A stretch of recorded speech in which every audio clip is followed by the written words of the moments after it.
आज आणल्या होत्या आम्ही तुरीच्या शेंगा आणि त्याच मी इथे शिजवत होती. कोणाकोणाला तुरीच्या शेंगा माहिती आहेत मला कमेंटमध्ये नक्की सांगा. त्यांना धुतलं आणि मीठ घालून त्यांना शिजवलं. मग मी, मम्मी, पप्पा तिघांनी खायला घेतलं होतं. आज आम्हाला खूपच कंटाळा आला होता आणि मला तर जामच कंटाळा आलेला.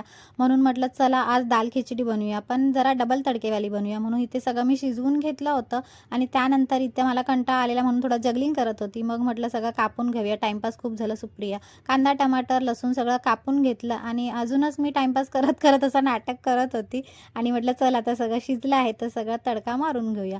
तडक्याची तयारी केली. त्याच्यामध्ये घातली होती मी लसूण, जिरं, मोहरी, कढीपत्ता आणि कांदा, टमाटर सगळं घातलं आणि त्याला छानपैकी असं भाजून घेतलं होतं. मग त्याच्यामध्ये मी डाळ घातली होती. ही 2 प्रकारची डाळ आहे, तुरीची डाळ आणि अख्खे मूग असतात ते आहेत. आणि भात घातला, मग पाणी घालून त्याला छानपैकी शिजवलं आणि अशी दाल खिचडी रेडी होती.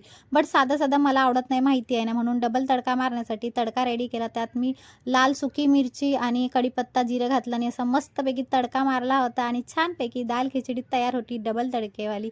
सगळ्यांनी खायला या. चलो बाय.